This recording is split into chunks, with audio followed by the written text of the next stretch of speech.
Muito bem-vindo mais uma vez à nossa sala de ensinamento.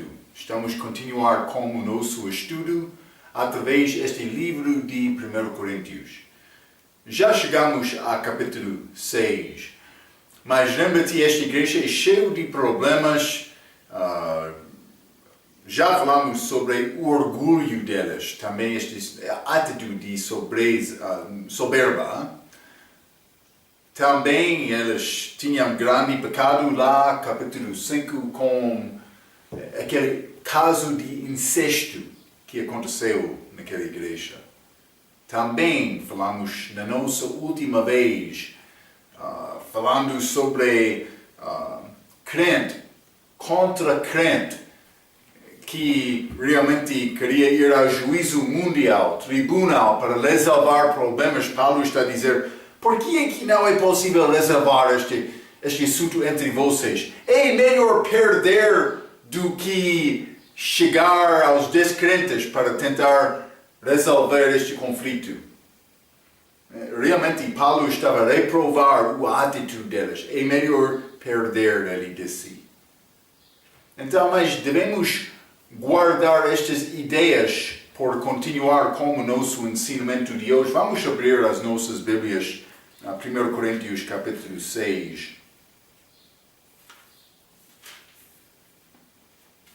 Então, mas ele estava a falar sobre versículo 8, mas vós mesmos fazeis a injustiça e fazeis dano isto aos irmãos. Então, mas ele estava a falar sobre o facto que é melhor sofrer injustiça para guardar a reputação da igreja. Isto é o que Paulo está a falar, mas no início deste capítulo ele está a falar sobre crente com crente perante os descrentes. Mas ele vai expandir um pouco além deste pecado para falar sobre qualquer tipo de pecado que vai dar mau testemunho perante os descrentes. Vamos ler versículo 9 e 10. Não sabeis que os injustos não hão de herdar o reino de Deus, este reino espiritual. Não ereis nem os devassos, nem os idólatras, nem os adulterados, nem os efeminados, nem os sodomitas, nem os ladrões, nem os avarentos, nem os bêbados, nem os maldizentes, nem os roubadores herdarão o reino de Deus.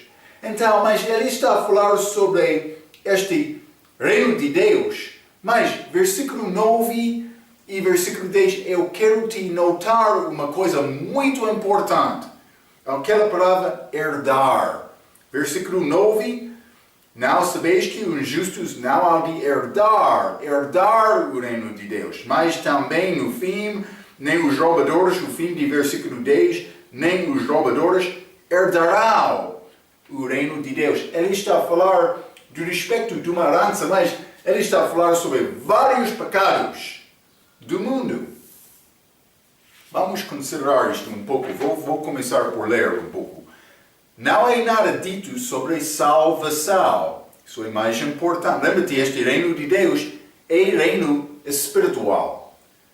Paulo está a falar neste versículo sobre pessoas perdidas que não herdarão o reino de Deus porque elas não são salvos. Ele está a dar esta lista: devassos, idólatras, adúlteros, efeminados, sodomitas, ladrões, avarentos, bêbados, maldizentes, nem os roubadores. Nenhuma destas pessoas vai herdar o reino de Deus. Então, mas vamos considerar um pouco sobre este reino de Deus. Vamos ler Efésios capítulo 5 primeiramente. Efésios capítulo 5, e vou ler versículos 5 a 7. A Bíblia diz: porque bem sabeis isto, que nenhum devasso, ou impuro, ou avarento, ou qual é idólatra, nem tem herança no reino de Cristo e de Deus. Ninguém vos engane com palavras vãs, porque por estas coisas vem a ira de Deus sobre os filhos da desobediência. Portanto, não sejam seus companheiros. Mas ele está a falar sobre o mesmo grupo, pessoas não salvas, que não vão herdar o reino de Deus. Herança é um galardão aguerrida, desculpa. Herança é um galardão aguerrido, desculpa. Mas isso é diferente do que salvação. Salvação é um dom gratuito, mas herança do crente é um galardão aguerrido. É grande diferença, porque salvação tem base de fé, mas esta herança tem base de obras, que é muito diferente. Vamos ler Colossenses capítulo 3. Colossenses capítulo 3, vou ler versículo 24, a Bíblia diz: sabendo que recebereis do Senhor o galardão da herança, porque a Cristo o Senhor servis. Está a ver? Este galardão é ligado com serviço. Servis. Servir é isto, obras. Então, a palavra servir implica que obras são ligadas com a herança. Mas vamos ler também Gálatas capítulo 5. Alguns versículos que lidam-se com este assunto de herança, não salvação, herança. Gálatas capítulo 5, vou ler versículo 19 até 21, a Bíblia diz: porque as obras da carne são manifestas, mas vou dizer isto, crente pode fazer estas obras da carne. Mas, nestes outros versículos, Paulo está a falar sobre descrentes, mas neste caso, ele está a falar sobre as obras. O crente que é cristão pode fazer obras do mundo. Está a ver? Quando uma pessoa confia em Cristo, ele torna-se cristão. Mas cristão pode fazer estas obras. Vamos ler. Gálatas, capítulo 5, versículo 19. Porque as obras da carne são manifestas, as quais são adultério, fornicação, impureza, lascívia, idolatria, feitiçaria, inimizades, pórfias, emulações, iras, pelejas, dissensões, heresias, invejas, homicídias, bebedices, glutonárias e coisas semelhantes a estas, acerca das quais vos declaro, como já antes vos disse, que os que cometam tais coisas não herdarão o reino de Deus. Novamente, achamos esta palavra herdar. Vou dizer isto. O descrente não vai receber nenhum galardão no reino de Deus porque ele não tem entrada no reino de Deus. Mas o crente infiel que tem entrada no reino de Deus pela salvação vai perder a herança dele por viver como o mundo. Vai perder galardão dele. É mais importante entender isto. Vou continuar um pouco. Nesta passagem em Gálatas capítulo 5, que eu já li, Paulo está a falar sobre os salvos que não herdarão o reino porque eles têm outras obras fracas, semelhante às obras do mundo. Vamos considerar também João capítulo 3. Lembra-te, Jesus falando com Nicodemos. João capítulo 3, vou ler versículo 3. Jesus respondeu e disse-lhe: na verdade te digo que aquele que não nascer de novo não pode ver o reino de Deus. Versículo 3. Vamos ler versículo 5. Jesus respondeu: na verdade te digo que aquele que não nascer da água e do Espírito não pode entrar no reino de Deus. versículo 5, achamos esta entrada para o reino de Deus. Mas versículo 3 está a falar sobre ver o reino de Deus. Há uma diferença, mas vou dizer isto, esta entrada acontece com salvação. Vou ler um pouco mais. Em versículo 5, a pessoa entra no reino de Deus agora, com salvação. Em versículo 3, a pessoa pode ver o reino de Deus no futuro, que vai ser visível durante este reino milenar de Jesus Cristo. Está a ver, está a reconhecer estas diferenças. Em 1 Coríntios capítulo 6, versículo 9 e 10, Paulo está a dar listas das pessoas conhecidas pelos pecados deles. Mas, versículo Gálatas capítulo 5 está a falar sobre pessoas cristãos que são conhecidos como cristão fraco porque ele está a fazer a mesma obra do perdido. Está a ver? Lembra-te, já limos 1 Coríntios capítulo 3 sobre este tribunal de Cristo. Crente que tem salvação vai ser julgado segundo a obra dele. Vamos voltar. 1 Coríntios capítulo 3.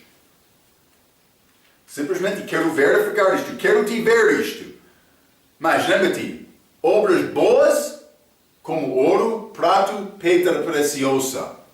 Obras fracas como este, madeira, palha e feno.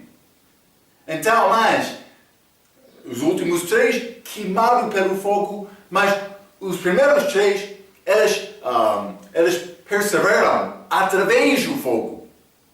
E ficam do outro lado do fogo, como a obra boa do cristão, mas outros são como obra fraca do cristão. Este julgamento destas obras pertence só a cristão, não aos perdidos. É a igreja. A pessoa na igreja está em Cristo, ele já tem a vida eterna. Então, 1 Coríntios capítulo 3, versículo 15. Se a obra de alguém crente se queimar, sofrerá detrimento, mas o tal será salvo, todavia, como pelo fogo. Ele não vai perder a salvação dele, mas vai perder o galardão dele. Vou dizer isto, há 2 tipos de galardão, basicamente. Vamos entrar para falar mais sobre isto, mas já falamos um pouco sobre isto no ensinamento do livro de Romanos. Mas um galardão é dado como coroa. Vou dizer isto, vamos entrar céu como galardão. É a vida eterna lá com Cristo, com coroas também. Mas outro tipo de galardão é como herança da terra. Reinar com Cristo aqui durante este tempo milenar, o reino milenar de Cristo. Está a ver? Então, mas esta herança é a herança que vai ser perdido por não sofrer com Cristo. Estas outras coroas lá no céu vão ser dadas também segundo fidelidade. Então, mas uma pessoa não vai perder céu. Está a ver? Então, mas vamos reinar com Cristo. Isso é grande coisa que Deus dá-nos. Dá o crente a oportunidade, mas só a pessoa que vive fielmente em Cristo, que sofre com Ele, vai reinar com Ele. É como isto. Então, mas vou continuar por ler um pouco 1 Coríntios capítulo 6, versículo 9 e 10, que já limos, para começar esta lição. Esta passagem está a falar sobre pessoas não salvas.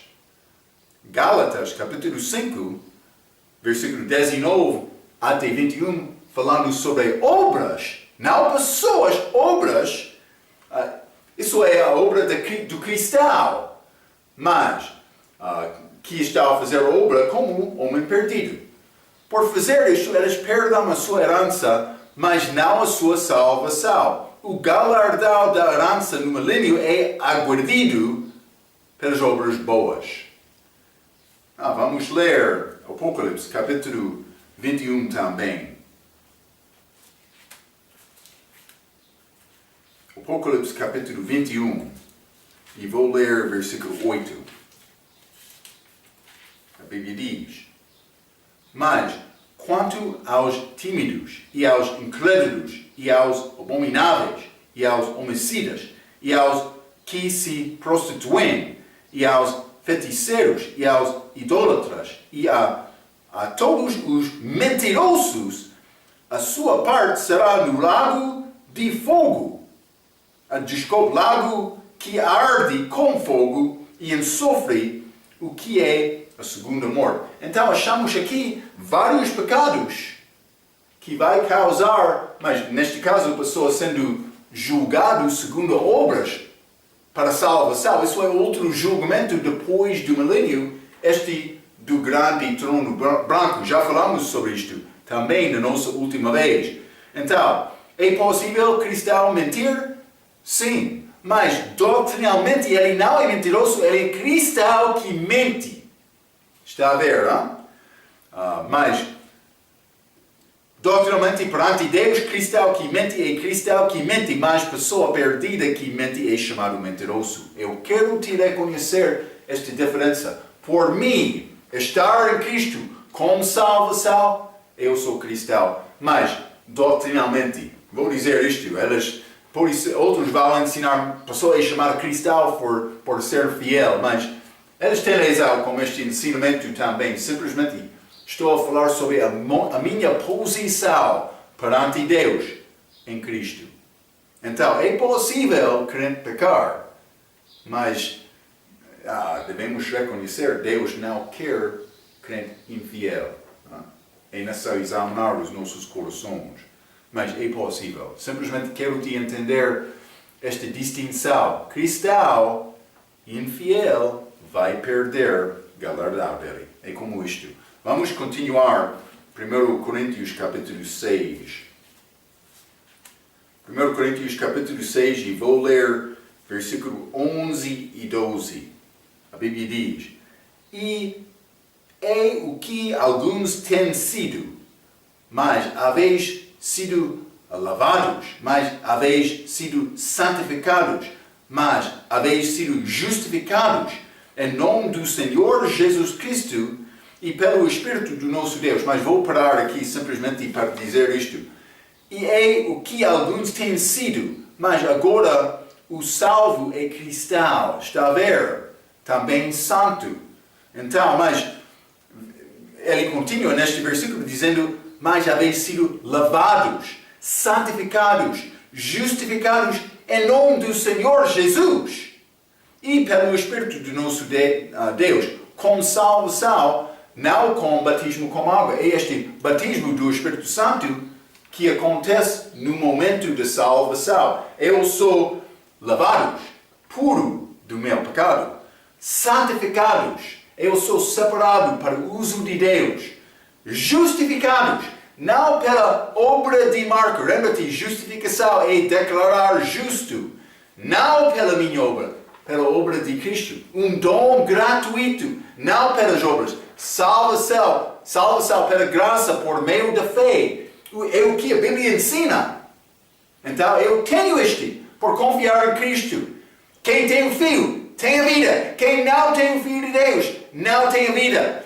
Vou dizer isso. Ele não entra em mim hoje e deixa amanhã. É um nascimento. Eu tornei-me Filho de Deus por confiar em Cristo, numa criatura, com a justiça dele. Está a ver? É muito simples entender desta maneira, mas é necessário entender desta maneira.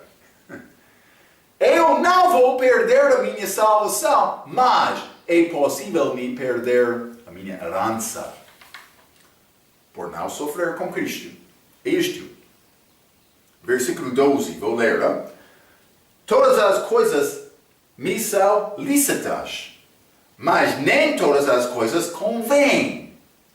Todas as coisas me são lícitas, mas eu não me deixarei dominar por nenhuma. Então, mas ele disse, tudo para mim é possível, mas eu devo considerar todas as coisas não convêm, ou todas as coisas, ele disse, não me deixarei dominar por nenhuma.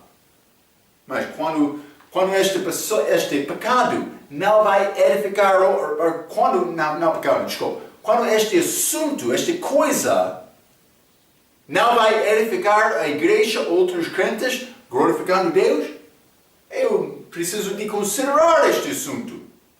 Também, quando esta outra coisa quer dominar a minha vida, eu sou dominado disto, não servindo Cristo, e nós temos que considerar este assunto.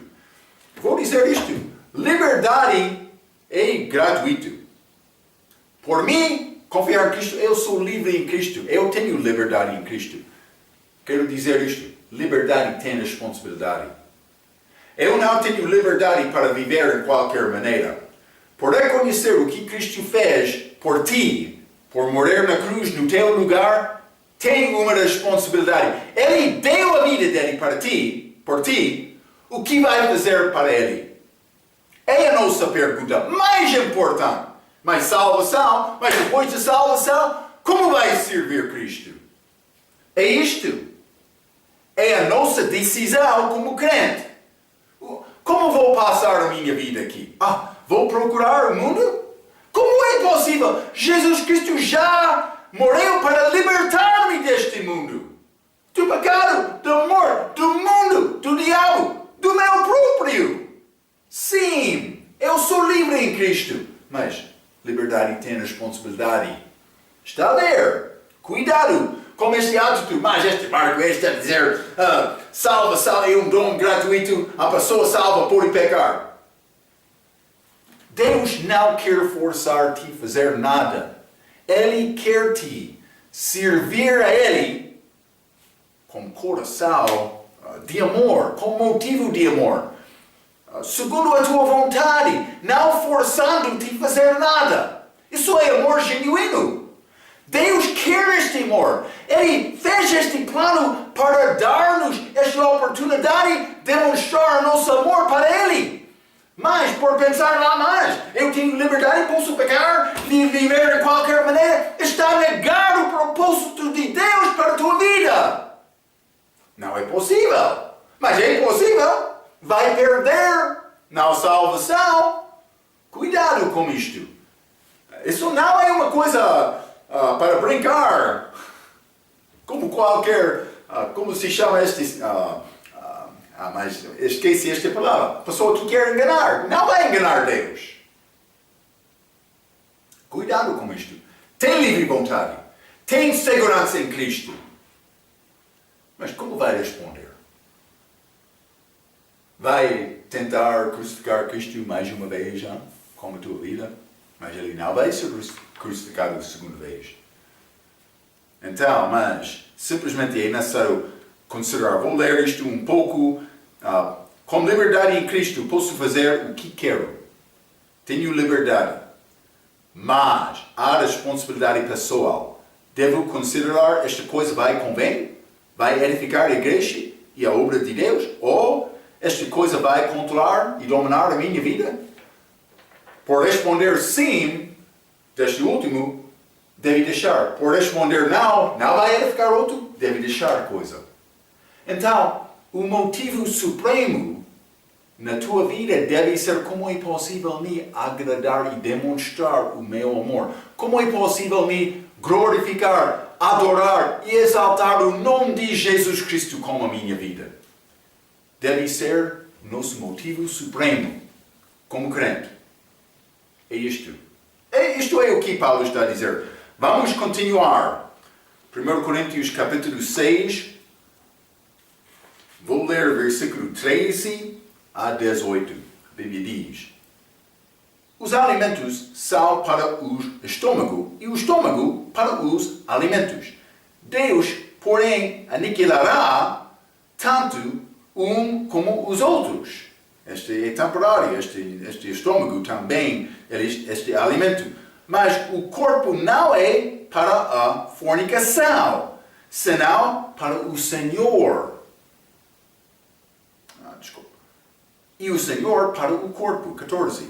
Ora, Deus que também ressuscitou o Senhor, nos ressuscitará a nós pelo seu poder no dia futuro. 15. Não sabeis vós que os vossos corpos são membros de Cristo? Tomarei, pois, os membros de Cristo e os farei membros de uma meretriz? Não, por certo. Ou não sabeis? Ele está a entrar para falar sobre nossa fidelidade em Cristo. 16. Ou não sabeis que o que se ajunta com a meretriz faz-se um corpo com ela? Porque será, disse, dois numa só carne? Mas o que se ajunta com o Senhor é o mesmo Espírito. Está a ver? Ele está a fazer esta comparação destes assuntos físicos com o nosso relacionamento espiritual com Ele. Versículo 18. Fuge da fornicação. Todo o pecado que o homem comete é fora do corpo, mas o que fornica peca contra o seu próprio corpo. Então, mas ele está a usar esta fornicação como exemplo. Mas vou ler isto para começar. Versículo 13 diz: os alimentos são para o estômago e o estômago para os alimentos. Deus, porém, aniquilará tanto um como os outros. Então, um exemplo de comer coisas duvidosas. Deus vai destruir o estômago. Deus vai destruir os alimentos. A coisa mais importante é a edificação, como já disse. Estou a edificar outros ou não? Estou a glorificar Deus com a minha vida ou não? Eu posso comer grande carne ou um pouco, mas por qualquer coisa, Deus não sendo glorificado, devo deixar isto e jejuar. É isto, é como isto. Muitos querem desenvolver as suas próprias regras não bíblicas para dizer no fim que elas são espirituais.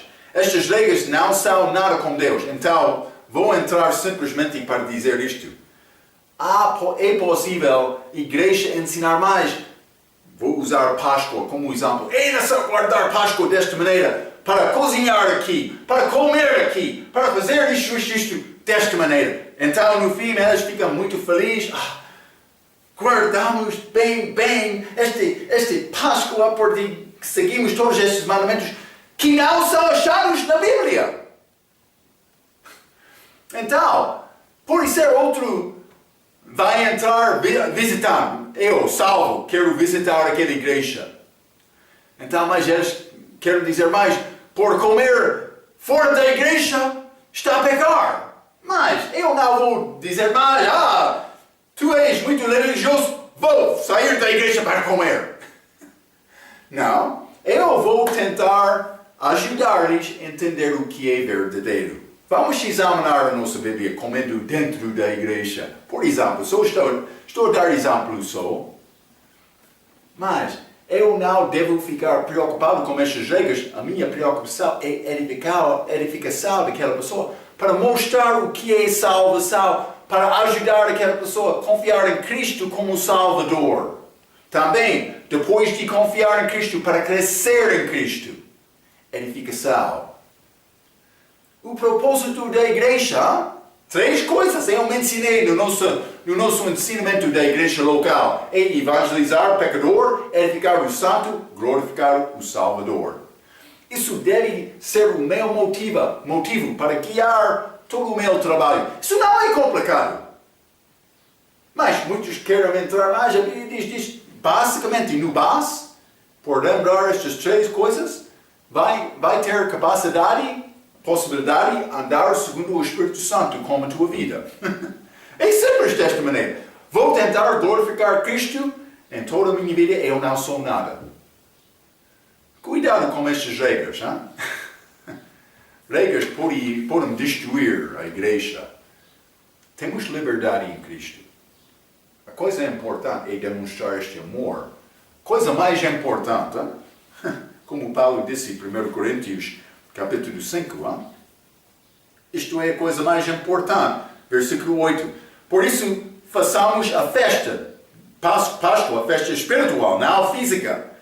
Não com o fermento velho, nem com o fermento da maldade e malícia, mas com os ázimos da sinceridade e verdade. Com motivo de amor. Sinceridade, a verdade, segundo o amor. Isso é o que Deus quer, não?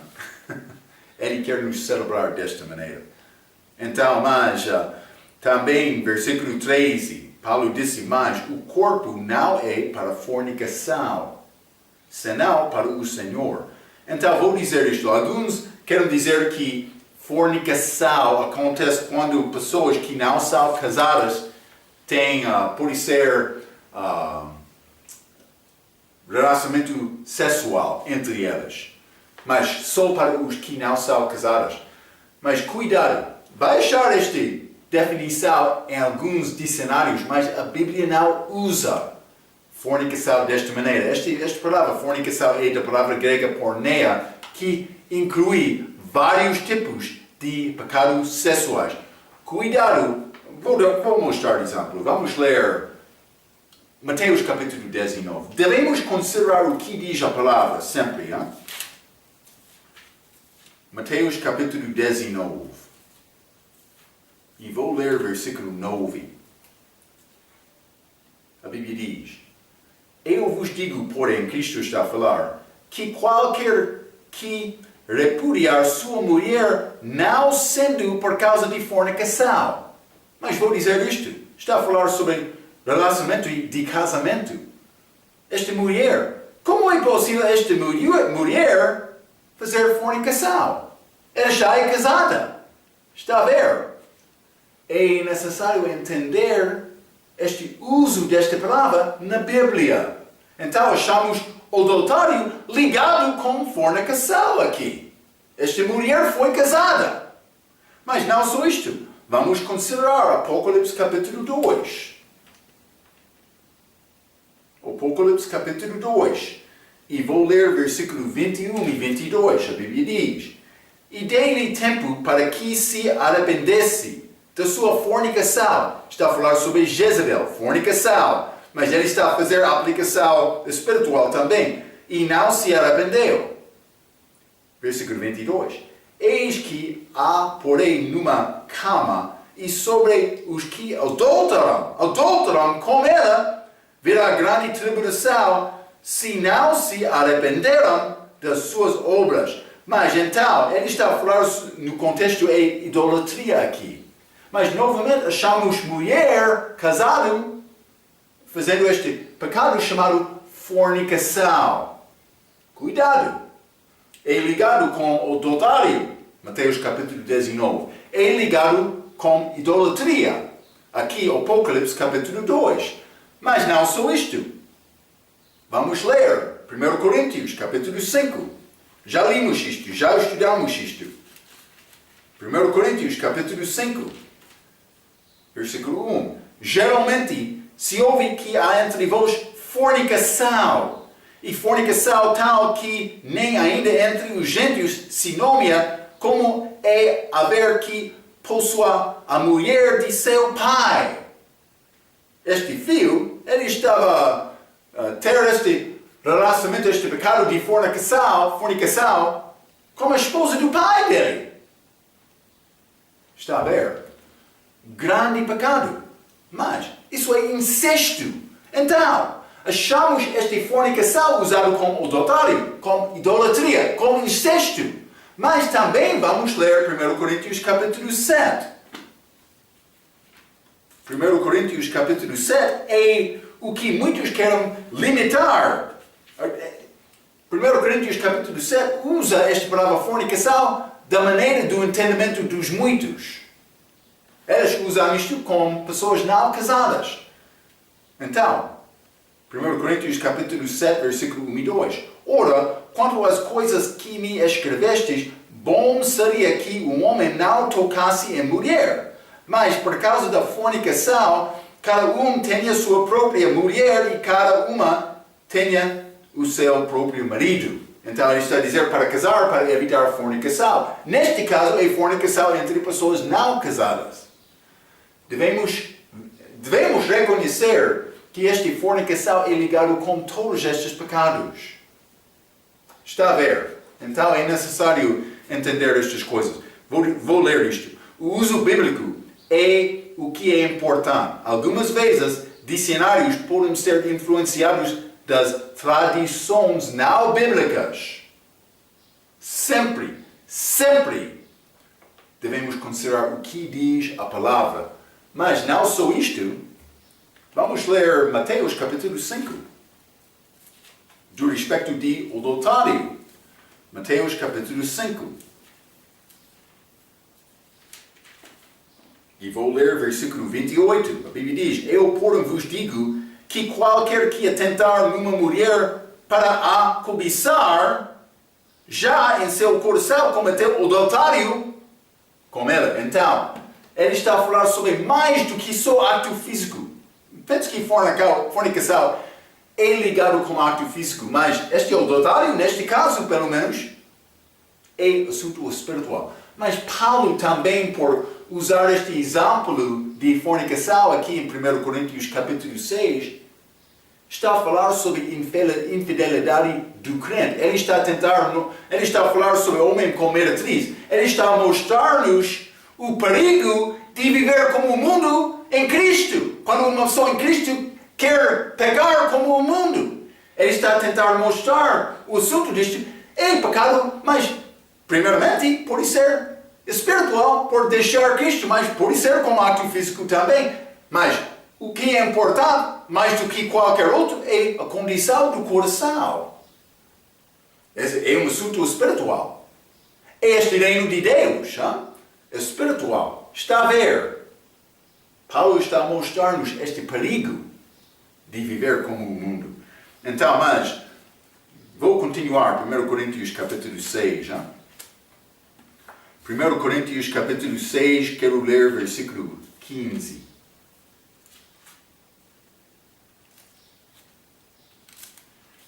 A Bíblia diz, não sabeis vós que os vossos corpos são membros de Cristo? Tomarei, pois, os membros de Cristo e os farei membros de uma meretriz? Não, por certo. Então, mas vou dizer isto. Não, por certo, então Paulo está a fazer uma comparação para dizer que cristão infiel é como esposa infiel. Isto do respeito de fornicação e adultério. Lembra-te que a essência de casamento é carne com carne. Isso pode ser consumação. Eu dei ensinamento, eu incluí também compromisso e coabitação. Deve ser plano para fazer isto, mas a essência de casamento é carne com carne. Achamos isto na Bíblia, é através de toda a Bíblia. Então, mas vou dizer isto também, cerimônia não é necessária. Não estou a negar ter cerimônia, mas muitos querem usar cerimônia de casamento hoje para, pode ser, estatura,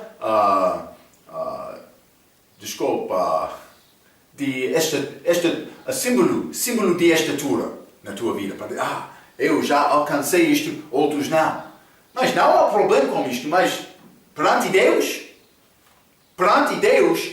é necessário ter este compromisso, por ser coabitação, também a consumação. Deve ser uma coisa feita abertamente, mas pode ser com famílias, mas cristãos devem ter culto na igreja, mas isso não está a dizer necessário ter cerimônia. Simplesmente deve ser uma coisa aberta, conhecida da igreja, pode ser feita. E penso que é bom o pastor dar este casamento à pessoa, mas esta cerimônia, esta grande celebração não é necessário. Não há nada mal se quer gastar o teu dinheiro para fazer isto. Não há nada mal. Mas, com Deus, a pessoa que é casada legitimamente, também com cerimônia, também outro que é casada legitimamente sem cerimônia, perante Deus não há diferença. Está a ver, não? Então, mas devemos considerar estes assuntos. Do respeito de casamento, divórcio e casar de novo, vamos falar mais sobre estes assuntos em capítulo 7. Vou entrar para dar-te mais informação. Então, mas Vamos continuar, versículo 16 e 17, 1 Coríntios capítulo 6. Ou não sabeis que o que se ajunta com a meretriz se faz um corpo com ela? Porque serão disse dois numa só carne? Mas ele está a dar referência a Gênesis capítulo 2. Carne, como Adão e Eva. Mas é como isto. Isso é a essência de casamento. Mas o que se ajunta com o Senhor é o mesmo Espírito. Então, mas ele está a mudar um contexto para fazer a aplicação para nós, em Cristo, pessoa que quer ser como a esposa infiel. Ou o esposo ou a esposa infiel. Então, mas vou dizer isto. Então, Paulo está a usar exemplo de adultério para demonstrar o adultério espiritual que acontece quando o cristão vive como o mundo. Ou pode ser fornicação, neste caso também, porque ele está a usar fornicação através desta passagem. Por fazer isto, ele perde a herança no reino de Deus. Está a ver? Então, versículo 18 diz, mais a instrução mais exata, fuge da fornicação. É simples disto. Deus tem lugar para ter este relacionamento íntimo. Ele deu o plano dele. Homem e mulher. Um homem e uma mulher juntos. Devemos entender isto. Há muitas outras ideias do mundo. Poligamia, por exemplo. Acontece. Pode ser outro que quer dizer mais homem com homem. Mas isso acontece. Mas é contrário da palavra. Está a ver? Então, mas simplesmente homem e mulher feito abertamente perante Deus como consumação, essência de casamento. Mas deve ser também coabitação, também este compromisso, uma decisão, intenção, cumprir a palavra. É isto. Então, a instrução simples, fugir da fornicação. O que fornica peca contra o seu próprio corpo. Então, fornicação é um acto, como já disse, mas eu estava a falar sobre isto, é um acto físico, parece como isto.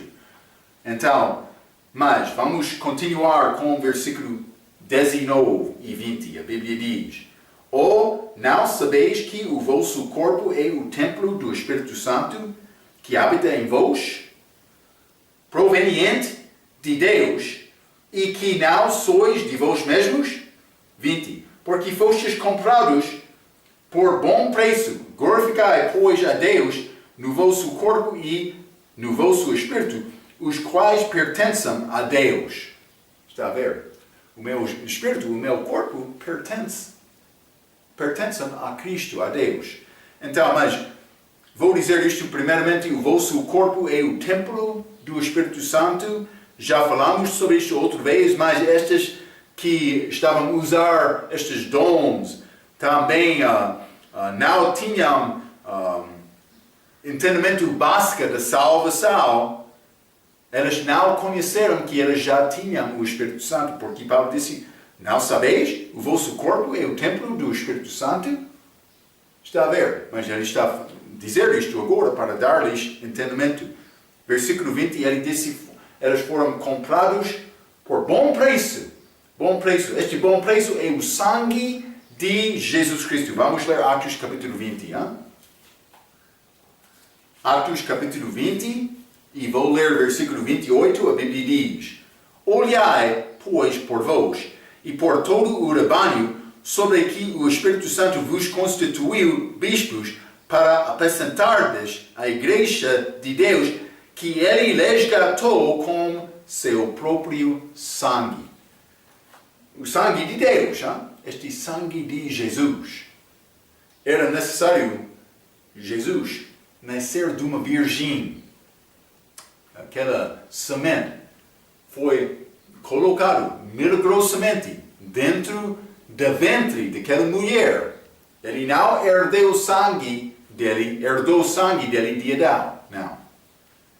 É de Deus. este versículo diz: o sangue de Deus resgatou-me. Não só isto, vamos ler 1 Pedro, capítulo 1.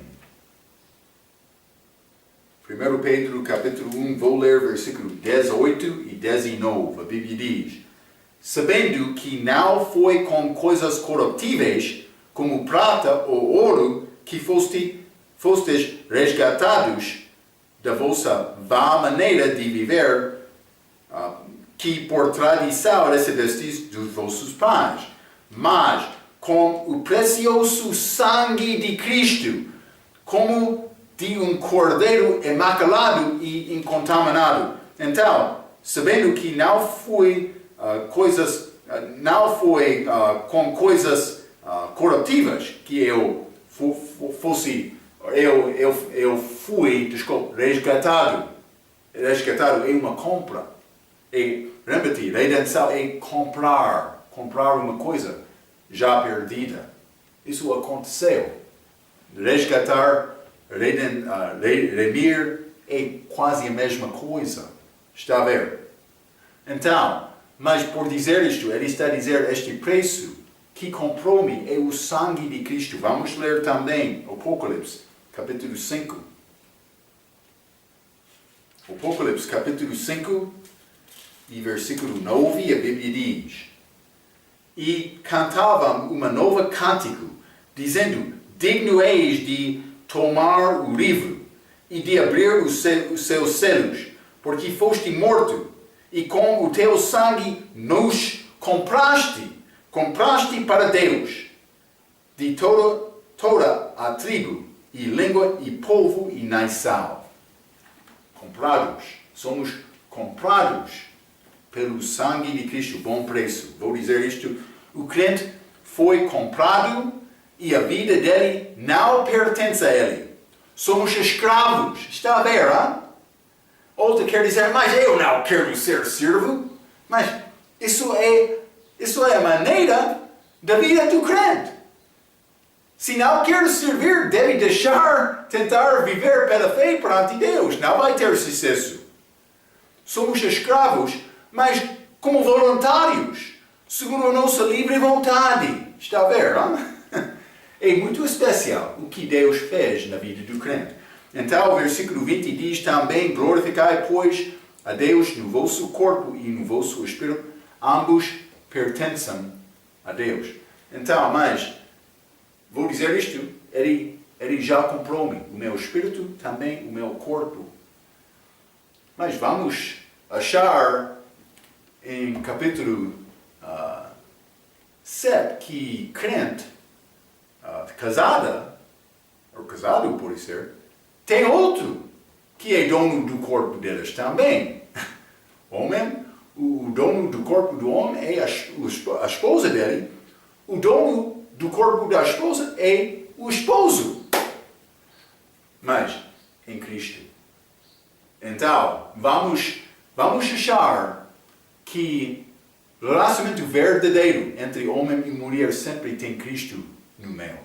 Sem isto, vou dizer isto: sem isto não tem casamento que Deus pode honrar. É isto. Então, mas, simplesmente, ele comprou-me, eu pertenço a ele, eu devo servir. Sirvo. Não tem opinião dele, não tem resposta, palavra dele. Ele é feito para obedecer. Ele é dado obra dele, e a expectação é que ele vai cumprir a obra que foi dada. Isso é a nossa vida em Cristo. Somos escravos, servos. Espero que está a servir Cristo com fidelidade. Não como estes que vão perder a herança deles. Então, quero pedir-te para guardar estes pensamentos. Vamos entrar este 1 Coríntios capítulo 7, grande capítulo de casamento. Pode ser divórcio, também casar de novo, também separação. Paulo vai dar-nos instruções, algumas que ele não recebeu, mas segundo o Espírito Santo que Deus preservou. Então, mas devemos considerar estes assuntos. Vamos entrar com isto na nossa próxima lição. Até aquela vez pela sua atenção. Quero dizer, muito obrigado.